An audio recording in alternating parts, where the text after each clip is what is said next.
जी नमस्कार दोस्तों, मैं सत्य मिश्रा और आप देख रहे हैं टीसी लर्नर्स का यूट्यूब चैनल। बाहरी शिक्षकों को फिर से देने होंगे सभी प्रमाण पत्र। दोस्तों, जो अन्य राज्य के अभ्यर्थी जो हैं, जो बीपीएससी के थ्रू बिहार में शिक्षक बने हुए हैं, उन सभी को अपने प्रमाण पत्र फिर से यहाँ पे देना होगा। बाहरी राज्य के नियुक्त शिक्षकों के प्रमाण पत्रों की यहाँ पे दोबारा से समीक्षा की जाएगी। ठीक है, क्यों समीक्षा की जा रही है? क्योंकि दोस्तों काफ़ी मात्रा में या काफ़ी संख्या में ऐसे अभ्यर्थी जो हैं बिहार में सेलेक्ट हो गए हैं, जो कि सीटेट में कम नंबर होने के बाद भी शिक्षक के तौर पर कार्य कर रहे हैं। जबकि सीटेट में 90 नंबर जो है वो अनिवार्य था कि अन्य राज्य के अभ्यर्थी जो हैं 90 नंबर पाए रहेंगे तभी वो बिहार में शिक्षक बन सकते हैं। ये सारी चीज़ें दोस्तों यहाँ पे पहले ये चीज़ें जब आपकी काउंसलिंग की प्रक्रिया चल रही होती है, ये सारी चीज़ें तभी चेक करना चाहिए था। और आज ऐसी नौबत ना आती कि अन्य राज्य के अभ्यर्थियों को बिहार में जाके फिर से यहाँ पे दोबारा से परेशान न होना पड़ता। अगर शुरू में बीपीएससी के अधिकारियों के द्वारा जो डॉक्यूमेंट वेरिफिकेशन किया जा रहा था उस समय अगर ये सारी चीज़ें चेक की गई होती हैं तो फिर ऐसा नहीं होता। ठीक है, कि 80 नंबर पाने वाला या 86 नंबर पाने वाला जो अन्य राज्य का अभ्यर्थी है वो बिहार में शिक्षक बन जाता, और उतना ही नंबर पाने वाले बिहार के जो अभ्यर्थी हैं, महिला अभ्यर्थी, वो वहाँ पे दोस्तों बेरोजगार टहल रही हैं। रीजन यही था कि उस समय सही तरीके से समीक्षा नहीं किया गया प्रमाण पत्रों का। अगर प्रमाण पत्र उस समय जांचे गए होते, सही से चेक किए गए होते, तो फिर जो अन्य राज्य के अभ्यर्थी वहाँ पे जाके शिक्षक बने हुए हैं सीटेट में कम नंबर लेने के बाद भी, या कह सकते हैं कि आरक्षण का लाभ लेके, तो फिर उनके जगह पे जो बिहार के बेरोजगार महिलाएं जो टहल रही दोस्तों वहाँ पे उतना नंबर लेके, ठीक, फिर वो बेरोजगार वहाँ पे नहीं टहलती। तो गलती यहाँ पे बीपीएससी के थ्रू हुई है। तो अब यहाँ पे चीज़ें जब उजागर हो रही हैं तो यहाँ पे कई चीज़ें निकल के सामने आ रही हैं। यहाँ पे बाहरी शिक्षकों को फिर से देने होंगे सभी प्रमाण पत्र। जो भी सभी प्रमाण पत्र बीपीएससी शिक्षक के दौरान वहाँ पे काउंसलिंग समय लगते हैं, उन सभी प्रमाण पत्रों को यहाँ पे फिर से मांगा जा रहा है। और बाहरी राज्य के नियुक्त सभी शिक्षकों के प्रमाण पत्रों की यहाँ पे फिर से दोबारा से समीक्षा की जाएगी।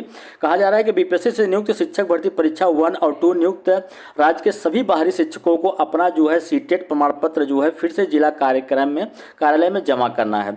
ठीक है, तो यहाँ पे आपको बता दें कि अधिकांश जिलों में इसके संबंध में भी नोटिस भी जारी कर दिया गया। आपको पता है कि औरंगाबाद जिला दोस्तों, वहाँ पे सबसे पहले ये चीज़ नोटिस जारी करके वहाँ पे 10 ऐसे शिक्षकों को वहाँ पे बाहर करने के लिए नोटिस जारी कर दिया गया, जो कि सीटेट में कम नंबर होने के बाद भी वहाँ पे शिक्षक के तौर पर सेलेक्ट हो गए।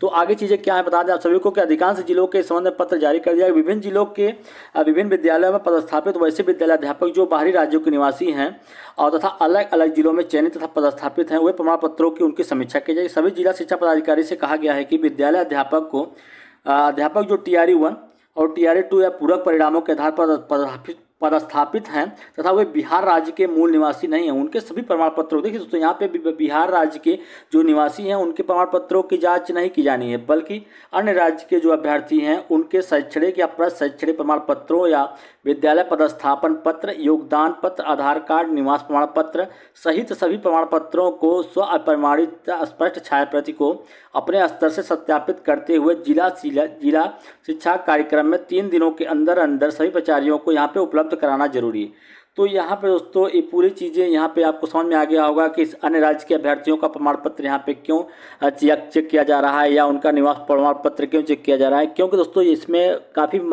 धांधली का आरोप लगा है बीपीएससी TRE 2.0 या TRE 1.0, क्योंकि काफ़ी ऐसे अभ्यर्थी जो यहाँ पे सेलेक्ट हुए हैं जो आरक्षण का गलत लाभ लेके यहाँ पे नियुक्त हो गए हैं। ठीक है, आरक्षण का जो लाभ है बिहार के अभ्यर्थियों को मिलना चाहिए, वे अन्य राज्य के अभ्यर्थियों को मिल गया है और उसी के बल पे वहाँ पे शिक्षक बन गए। इस सब चीज़ों को चेक करने के लिए ही सभी दोबारा से सभी के जो प्रमाण पत्र हैं उनकी यहाँ पे जांच करने की बात जो है कही जा रही है, और 3 दिन का समय दिया गया है सभी को अपना जो प्रमाण पत्र है यहाँ पे जमा करना है कार्यालय पे।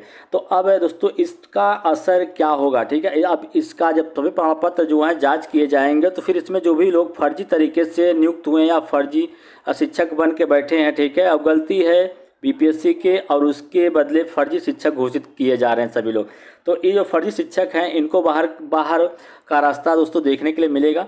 और ये बातें दोस्तों, अगर आपको ऐसा ख्याल आ रहा है कि जो अभ्यर्थी बाहर राज्य के हैं वो सेलेक्ट हुए हैं फिर उसके स्थान पर अगर बाहर होते हैं तो पूरक रिजल्ट देखने के लिए मिलेगा, तो बिल्कुल ऐसा नहीं है, पूरक रिजल्ट आपको नहीं देखने के लिए मिलेगा।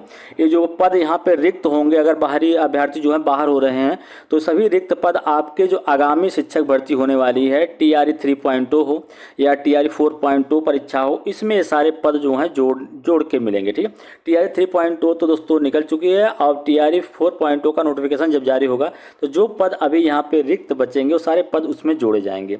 बात आती है कि TRE 3.0 का जो री एग्जाम डेट है क्या उस पर असर पड़ेगा। तो दोस्तों आपको बता दें कि TRE 3.0 का जो री एग्जाम है वो दोस्तों पहले आपको 10 और 11 जून को परीक्षा आपकी कंडक्ट होने वाली थी, लेकिन किसी कारण से परीक्षा स्थगित करके इसके डेट 20 तारीख जो है 20 जून यहाँ पे संभावित तिथि के रूप में जारी किया गया। लेकिन अभी ये भी फिक्स नहीं है कि 20 तारीख से ही आपका जो पेपर है वो स्टार्ट हो जाए, हो सकता है उसके पहले से ही परीक्षा जो है आपकी कंडक्ट होना स्टार्ट हो जाए। लेकिन अभी इसको लेकर ऑफिशियल नोटिस जारी नहीं है, जल्द ही आपको ऑफिशियल नोटिस जो है वो देखने के लिए मिल सकती है। अब हम बात कर लें कि TRE 4.0 तो यहाँ पे दोस्तों ऐसे सीटेट अभ्यर्थियों को बिल्कुल भी सावधान होने की ज़रूरत है, जो कि अभी तक सिर्फ इस वजह से बैठे हुए हैं कि BPSC में शिक्षक बनने के लिए महिला अभ्यर्थी हैं। तो उनको ये लग रहा था कि हम अगर सिर्फ 82 नंबर के ऊपर अगर हम नंबर पा जाते हैं तो फिर हम बिहार में शिक्षक बन सकते हैं। तो बिल्कुल गलत है। सिर्फ 82 नंबर अगर आप सीटेट में पाए हैं, अगर आप बिहार के निवासी हैं तभी आप वहाँ पे शिक्षक बन सकते हैं। अगर अन्य राज्य के अभ्यर्थी हैं तो फिर आप अगर किसी तरीके से सेलेक्ट भी हो जाते हैं तो फिर आपको जो है बाहर का रास्ता जो है वो देखना पड़ सकता है। तो TRE 4.0 जो परीक्षा है आपकी अगस्त मंथ में परीक्षा होगी, सितंबर में जो है उसका रिजल्ट जारी किया जाएगा और जल्द ही आपका जो उसका नोटिफिकेशन है या सारी चीज़ें हैं फॉर्म भरने की जो प्रक्रिया हो जल्द ही स्टार्ट होगी। ठीक है, जैसे ही आपका TRE 3.0 परीक्षा कंडक्ट होगी उसके बाद से TRE 4.0 पे के जो तैयारियां हो शुरू हो जाएंगी। दोस्तों इस तरीके से अन्य अपडेट या जानकारी के साथ मैं फिर मिलूंगा, तब तक के लिए धन्यवाद।